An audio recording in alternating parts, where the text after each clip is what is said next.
we are talking about this movie. The movie that, for the longest time, I thought was like one of the worst movies ever made, and all of that. We're going to get into that later, but for the time being, for the present, why am I talking about this movie? Why do I have something positive to say about it? Well, I'm going to keep this simple because John Carpenter wanted to keep it simple. Okay? When he made the original Halloween in 1978, he basically thought of that's it, that's a one and done story, we're going to move on to something else. It was popular enough, people were like, no, we want to know what happens with more of it. And he didn't really know what to do with Halloween 2. And very famously, he's like, I despise Halloween 2 and all of that, which I'm not one of those people, but he very much is.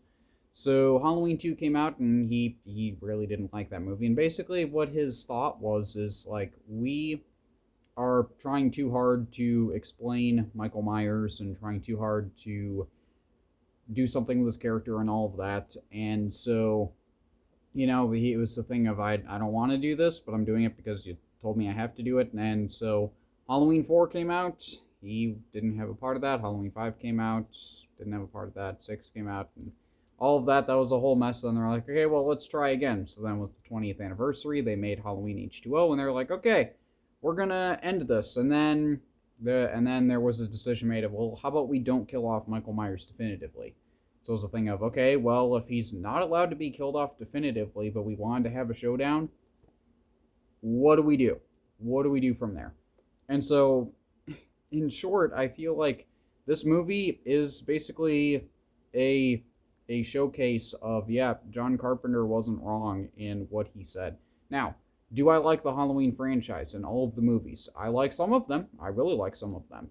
I'm glad that we got the franchise that we did. It's just I feel like this movie is a really good example of, like what can happen with that. Okay, we know about horror franchises where there are like a million movies in there, and it feels like we're just dragging it on just for the sake of it.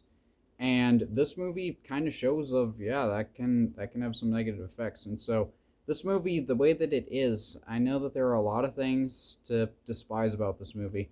We're going to talk about those, okay? So the first thing of killing off Laurie Strode and having it be that she was a crazy person who killed the wrong guy. Of like, yeah, I understand, that's a really big problem.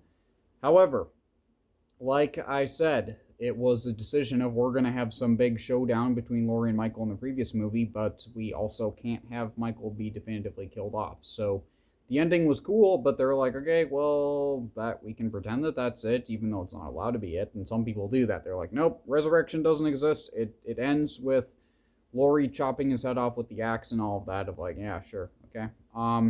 But regardless, the point is that they had to do something. They had to come up with something of like, what do we do with that? And Jamie Lee Curtis by that point was so tired with it, she was like, you know what, just kill me off, I don't care. So yeah, that was kind of what they did. So that we got that in the beginning, which yeah, it's definitely not a good part of the movie, but regardless, there was that. And so they got that out of the way, but then they're like, okay, well, what do we do now? Which is a very good question because, I mean, like I said, John Carpenter, it was his idea from the get-go of this isn't going to be a super deep analysis. We're not going to go like really far into this. And so once he killed off Laurie, it was a thing of what does he do now? And so they could have gone with the route of, okay, let's have him hunt down, John, Laurie's son from H2O, but they didn't do that. And so they're like, well, what do we do now?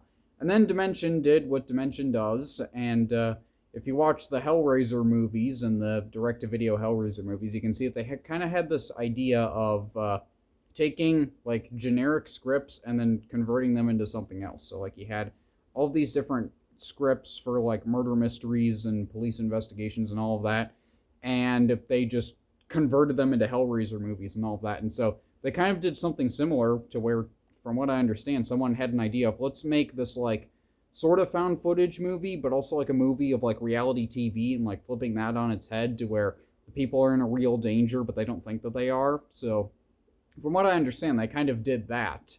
And so, you had that with, with Busta Rhymes and all of that, which, stop calling him Busta Rhymes. I know that's the name of the actor playing him, but that's not the name of his character. The character's name is Freddy, but regardless, regardless, so we have that going on, and so Dimension just kind of did what they did back then. They were like, oh, sure, let's take this and we're gonna make it a Halloween movie because we're just gonna make that work.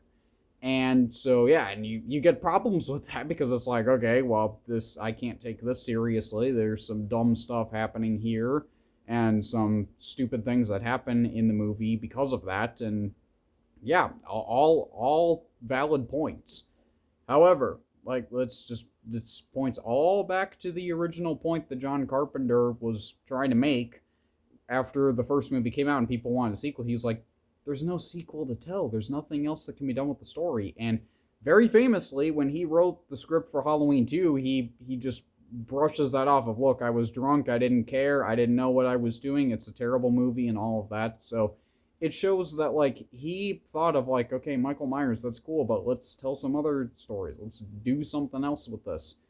And so, well, this is not exactly what's popular, so they're like, okay, well, let's give people what they think they want, and so they made this. And yeah, so basically I say all of that to say that this movie absolutely could have been better. I don't think it could have been worse, but for what it's worth, I'm glad that it's the way that it is, because it shows people of, yeah, this is what happens when you try to drag on something for too long and you try to make something, something that's one thing into something else. You get stuff like this where it's not that good. So essentially, I no longer despise this movie like I once did. If y'all saw any of my previous rankings when I first ranked the Halloween movies, which by the way was my initial ranking of that last year, that was the first time that I ever saw any of those movies. I just went through a straight marathon and I was like, okay. And Resurrection was at the bottom of my list. And when I did a 33 on 31 of all the Halloween, Nightmare on Elm Street, and Friday the 13th movies, I put that one at the bottom as well because I was like, this movie's terrible. It's my least favorite horror movie ever. And I thought that was going to stay forever.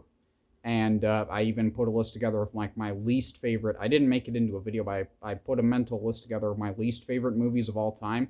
And Halloween Resurrection was number 2 on that list. So yeah, I thought for the longest time, I'm not going to come around to this movie. I'm never going to like it. I'm never going to appreciate it and all of that. And I've since come to the realization of, this movie is kind of like a case study.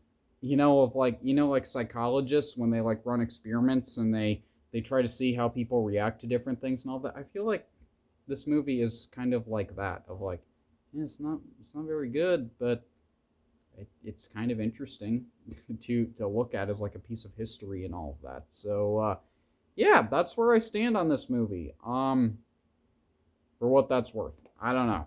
I just felt like it would kind of be fun to do this, but regardless, that's my opinion on it. So there we go. Another terrible movie, although a lot of people argue this movie is terrible. That I'm defending in some way, but regardless, that is my view on that. What is your view on Resurrection? Do you think that it absolutely sucks no matter what, or do you find it fun of like, yeah, it's a terrible movie, but I like it? Whatever it might be.